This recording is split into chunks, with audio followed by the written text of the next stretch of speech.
ప్రతి గవర్నమెంట్‌లో ప్రతి దగ్గర ఎక్కడో హ్మ్. దగ్గర కొన్ని పొరపాట్లు జరుగుతాయి. కొన్ని లోపాలు జరుగుతాయి. కొన్ని స్కాములు జరుగుతాయి. కొందరు నాయకులు వ్యవహరిస్తారు. కొంత ఇది జరుగుతది.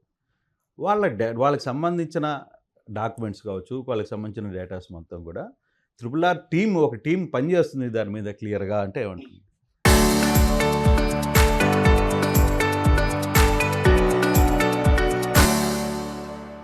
అది అదొక అపోహ అంతేనా? అంతే. అసలు నాకు టీమే లేదు నంబర్ 1. మీకు టీమ్ లేదా? ఆ! అంతా మీరే సింగిల్‌గానే చేసుకుంటారు.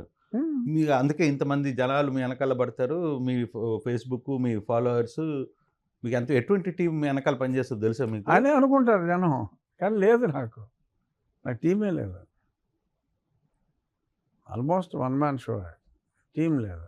హ్మ్. సరే టీమ్ లేదు. ఓకే. హ్మ్. మరి మీ ఈ ఇన్ఫర్మేషన్, ఈ గ్యాదరింగ్ ఎక్కడ ఏం జరిగినా అది ఎలా వస్తుంది మీకు? చేతిలో ఫోన్ ఉంటే చాలుగా ఇంకేం కావాలి. ఆ ఫోన్‌లో వచ్చేస్తుంది. రవిప్రకాష్ గారు ఏం మాట్లాడాడు, కృష్ణమోహన్ ఏం మాట్లాడాడు, లేదంటే రజనీకాంత్ గారు ఏం మాట్లాడాడు, ఇవన్నీ ఏంది చేతిలోనేగా. అలా చూసుకుంటే అరగంటలో అన్నీ వచ్చేస్తాయి. అంతే. ఎక్కడో త్వరలో ఏదైనా ఒక బాంబ్ పేల్చిపోతున్నారా? ఆంధ్రప్రదేశ్ రాజకీయాల్లో? ఏమీ లేదు. చంద్రబాబు నాయుడు గారి నాయకత్వంలో రాష్ట్రం సుభిక్షంగా ఉంది. నేను హ్యాపీగా ఉన్నాను. కొన్ని కొన్ని ఓట్ల రాజకీయం వల్ల కొన్ని ఇష్యూస్ కొందరి విషయంలో పబ్లిక్‌కి అన్యాయం జరుగుతుంది కాబట్టి, వాళ్ళ ఇష్యూస్ అడ్రెస్ చేయటానికి హ్మ్. నేనొక ఫోరమ్ చేస్తున్నారు. తెలుగు వీరలు ఎవరు అనే పేరుతో మొదలు పెడుతున్నాను. సో, అది యాక్టివ్‌గా ఉంటుంది. It's only a forum to address the issues అంటే పబ్లిక్ ఇంట్రెస్ట్ లేదు వాళ్ళకున్న ఇష్యూస్‌ని. రిడ్రెసల్ సిస్టము ఇప్పుడు కలెక్టర్ గారి వీక్లీ రివ్యూల్లో తేలని ఇష్యూలు, పోలీస్ స్టేషన్‌లో కంప్లెయింట్ ఇచ్చినా న్యాయబద్ధంగా జరగని ఇష్యూస్.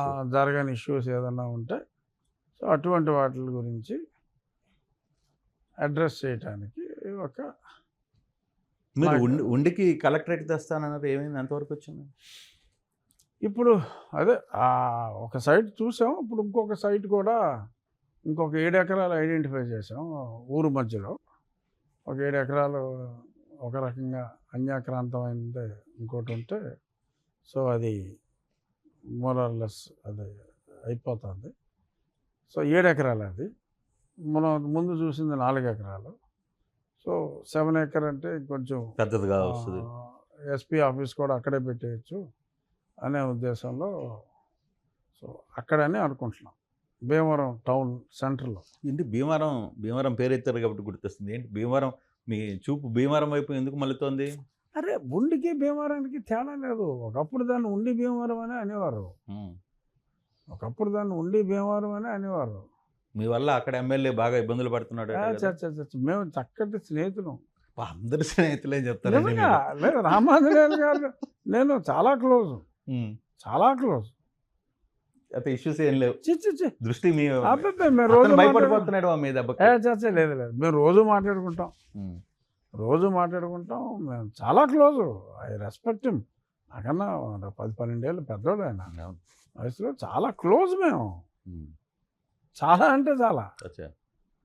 ప్రతి ఫంక్షన్‌కి భీమవరంలో కలిసే వెళ్తాం. నేను ఇంతకుముందు మరి అక్కడంతా ఎంపీ చేసినోడినే కదా! అదేలే. సో భీమవరం నాకేమి దూరమేం కాదు. నేను ఉండేదే నా ఇల్లు ఉండిలో ఆల్మోస్ట్ ఆఖరి survey number. Okay. Bhimavaram municipality నాకు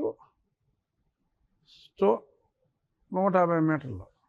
పక్కనే ఆనుకునే ఉంది. అనుకునే భీమవరంలో కొన్ని ఏరియాలు ఎమ్మెల్యే గారి ఇంటికన్నా నా ఇంటికి దగ్గర. సో ఏరేం కాదు. 2 బోత్ ఆర్ ఇంటిగ్రేటెడ్.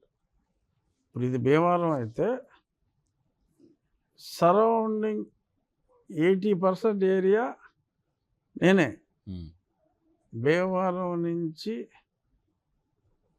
ఉండికొచ్చి మళ్ళీ భీమవరం కాన్స్టిట్యున్సీకి వెళ్ళే ఏరియా కూడా చాలా ఉంటుంది. మిక్స్డ్ అయి ఉంది దాంట్లో. కలిసిపోయి ఉంటాయి. అందువల్ల అందులో నాకు ఒక ఇంపార్టెంట్ మండలం ఒకప్పుడు భీమవరం అసెంబ్లీలో ఉండేది. రీఆర్గనైజేషన్ 2009 రాజశేఖర రెడ్డి గారి టైంలో ఒక ఇంపార్టెంట్ మండలం ఊళ్ళోకి వచ్చింది.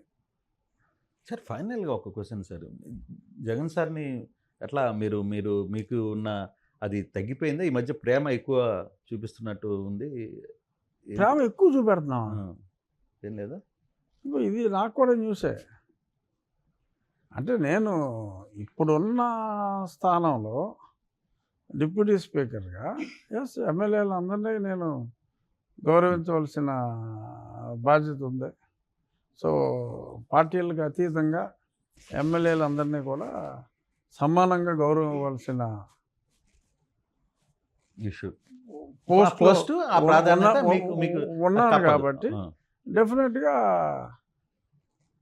అందరు ఎమ్మెల్యేలకి గౌరవం ఇచ్చినట్టే జగన్మోహన్ రెడ్డి గారికి కూడా గౌరవం ఇవ్వాలి డెఫినెట్గా. కాదు ఆయన సభకు రావట్లేదు.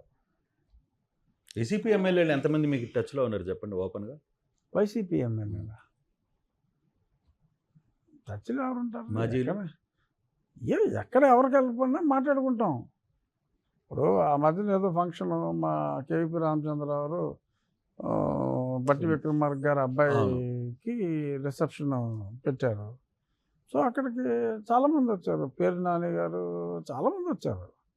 అందరూ తెలిసిన వాళ్ళే కదా. తెలిసిన వాళ్ళు కనపడినప్పుడు పలకరించుకుంటాం. డెఫినెట్గా పలకరించుకుంటాం. శత్రుత్వం ఏమీ లేదు కదా నాకు. జగన్మోహన్ రెడ్డి గారికి నాకు ఓకే. అప్పుడు పార్టీలో కొన్ని పాలసీలు తెలుగు భాష గురించి కావచ్చు, వెంకటేశ్వర స్వామి ల్యాండ్ ఇష్యూలు కావచ్చు, కొన్నిటిలో అభిప్రాయ భేదాలు వచ్చిన మాట వాస్తవం. అంతే తప్ప ఈ లేటెస్ట్ డెవలప్మెంట్, ఈ 2 సంవత్సరాల డెవలప్మెంట్లో చాలా దగ్గర అవుతున్నారు మీకు అని. ఇంతకు మునుపు దూరం అయింది లేదు, ఇప్పుడు దగ్గర అయింది లేదు. కనపడినప్పుడు ఉండే ఇంటర్ పర్సనల్ రిలేషన్షిప్ అప్పటికన్నా ఇప్పుడు పెరిగింది లేదు, తగ్గింది లేదు. జనరల్గా అందరితోటి కూడా బాగానే ఉంటాయి. ఇప్పుడు ఎందుకు నేను నా ఎలక్షన్ జరిగేటప్పుడు శివరామరాజు మన ఇండిపెండెంట్ కింద పోటీ చేసినప్పుడు కనపడినా, మరి గతంలో నేను ఎంపీగా పోటీ చేసినప్పుడు అతను నా మీద తెలుగుదేశం పార్టీ అతను, వైఎస్ఆర్ కాంగ్రెస్ పార్టీ నేను, క్యాండిడేట్లు మేమే కదా. అప్పుడు కూడా ఎప్పుడూ చాలా కార్డియల్గా ఉండాం. ఎలక్షన్లో అతను నా మీద కానీ, నేను శివరామరాజు గారి మీద కానీ ఒక్క మాట కూడా మాట్లాడుకోవాలి. అతను ఓటేమని అతను అడిగాడు, నాకు ఓటేమని నేను అడిగాను తప్ప, అతను పనికిరానోడు కాబట్టి నాకు ఓటేయండి అని నేను అనలేదు. నా గురించి అతను అలా అనలా. We had mutual respect.